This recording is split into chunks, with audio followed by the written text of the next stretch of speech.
when I was in high school. It was my senior year. So after that, I started going to doctors for treatment and procedures. Little did I know that that was the start of some of my drug addiction. I was going to treatments, just several different doctors. But when I was in college, my freshman year of college, that's when I lost Nana. It's been almost, this year will be 14 years. I just remember sitting there that day, and on October the 5th, when we said our goodbyes to her, I walked in the bathroom in the back, and I saw her picture back there, and just a little overwhelming, and just to see her picture. I wasn't expecting to walk around in the room, and there she was. But after I lost her, I did not even realize that I went into a depression. So I was going to the doctors, and I was on pain medication to help with my injury that I had. But then I was turning to doctors then for depression and anxiety. I was in college, and all of those medicines that I was on top of that, I couldn't focus. So next thing you know, I'm ADHD too, so I have prescriptions for that to also help me with my studies. So next thing I knew, I'm a functioning drug addict at a very, very young age. So I did make it through college. I did get my accounting degree, got a job, got married. We have a little boy, Dax. He's running around here somewhere. So things were good. I did clean up my life after that. I got in church, started going to church again, and things were going well.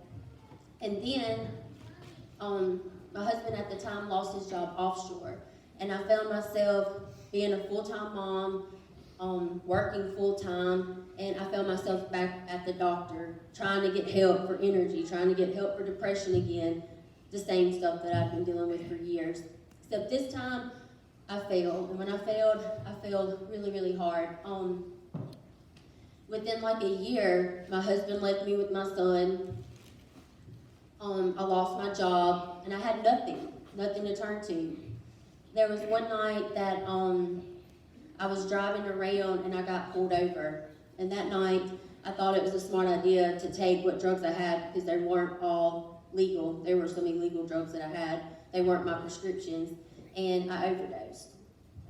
So I wake up at Forest General 2 days later in ICU. My first thought was Courtney and Scarlett at the edge of my bed, just telling me about Teen Challenge and telling me how it saved their lives.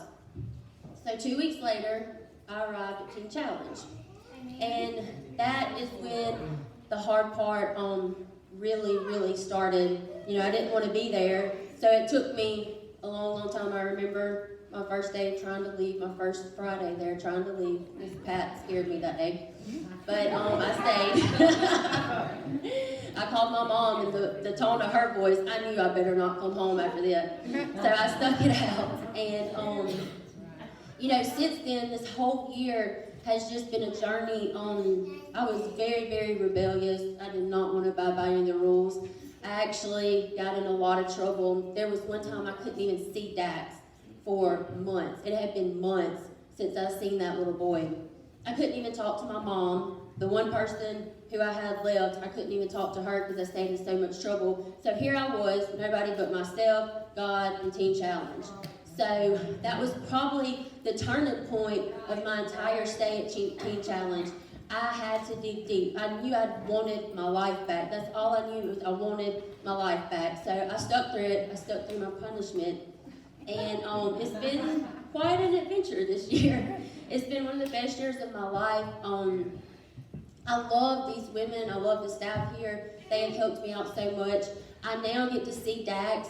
He told me a week ago or a month ago, I asked him, I said, what do you want to do when I get to come home for a week? And he said, I want to go to the beach and I want to build a sandcastle. So we're leaving in the morning and we're going to the beach to build a sandcastle. So I'm excited. And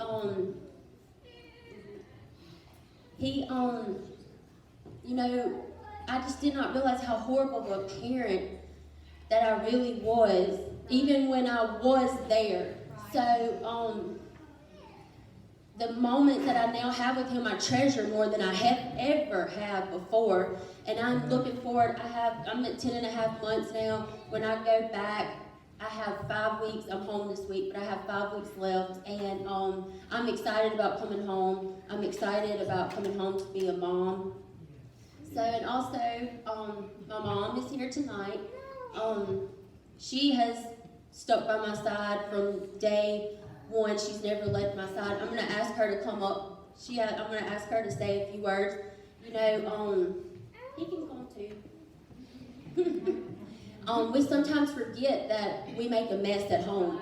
We make a mess of what we left, and she has been here cleaning up all of this after me. I mean, I lost everything, and she has never left my side, and I have just asked her to come up and to say a few words from her side of the story. Maybe I can do this. As Holley said, this has been quite a journey for 17 years now? Yes. A lot of sleepless nights, a lot of tears, a lot of praying, a lot of questioning why. But God has never failed us. He has seen us through every step of the way. When Holley was little, she was quite a handful, like her son. And she was running around one day. We were at my mom's house in the kitchen, and she was running around, and I was aggravated. And my mom said that day, she said, "Karen, she's on your toes right now. She's going to be on your heart later." Little did I know what my mom was telling me was the truth. We moms never quit worrying about our children. When they're doing good, we still worry. But in the past couple of years, this mom has really been through some trials. But God's never left me. My family has been right there supporting us. This is not an issue with Holley only.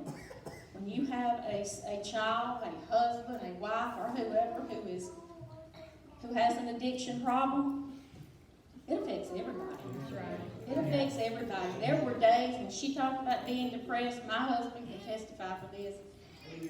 I couldn't even get out of bed.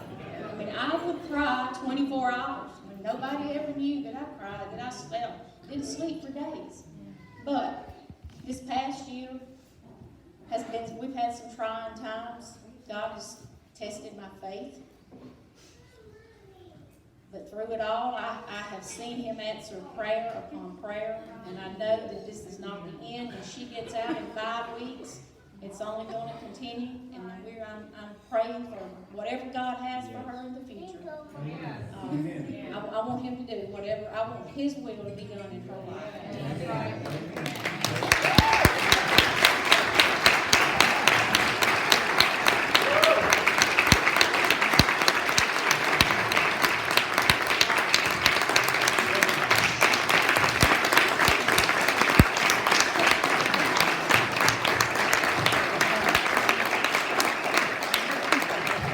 This is reality.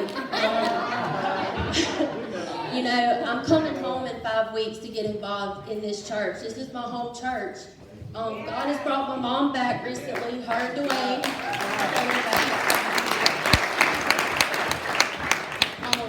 You know, I have to learn how to be a mom again. So, you can tell. So, just asking for a lot of your prayers and support through all of this. I am really, really excited to come home and get involved. I know now that's what it's going to take, is to get involved. I am so sorry. He's going to learn how to be in church too. He's not used to this. So. I thank you all for your love, your support through all of this. And, you know, change is really, really hard. This whole year has been nothing but change. But sometimes God takes you out of your comfort zone to do something good. So I'm really, really excited and honored to be here tonight and just to say all this to you, to share my story with you. And I am standing on 2 Corinthians 5:17. For anyone that is in Christ is a new creation. The old is gone and the new has come.